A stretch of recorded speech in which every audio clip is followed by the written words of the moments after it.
Welcome back. And we do want to just mention here, obviously making headlines right now, is this debt ceiling.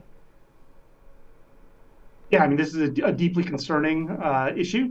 There is an enormous amount of the global financial infrastructure that depends on the U.S. government debt being risk-free, being reliably paid year in and year out. And if that faith is shaken, then I think we don't really know all of the possible ramifications. And there are probably hidden fragilities in our global financial system that would be exposed if that fundamental assumption is broken. And so I think it's a deeply irresponsible thing the Congress is doing right now, playing a game of chicken with debt ceiling. I agree that in the long run, we do need to get our fiscal house in order, but using the debt ceiling to do that seems to be a very, very dangerous way to go. Do you think that they need to move the debt ceiling? I think they should get rid of the thing altogether.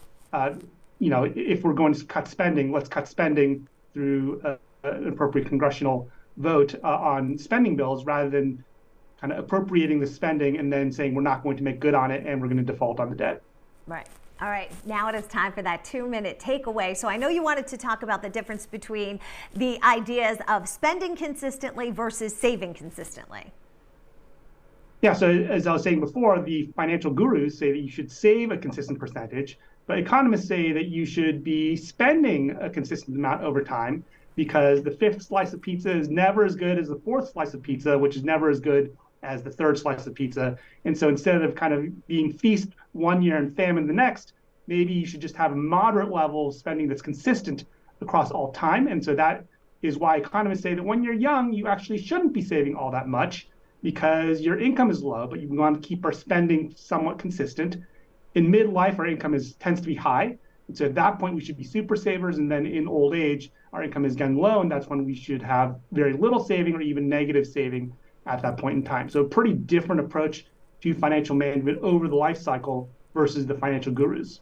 And what about the smallest debt versus the highest debt? What do you prioritize? I think that the burden of proof really goes to the debt snowball, where the default, I think, should be to do the debt avalanche to prioritize the highest interest rate debt because that makes the most pure financial sense.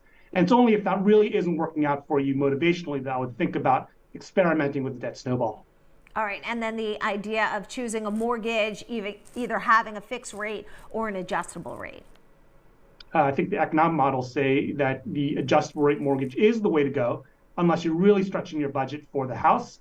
And I think that that's probably a good place to start because I think the popular gurus don't understand or don't acknowledge that fixed rate mortgages come with their own risks, particularly with respect to inflation. All right, James Choi, thank you so much. You gave us so much to think about when it comes to our money. We appreciate your time. My pleasure. All right, coming up on Monday.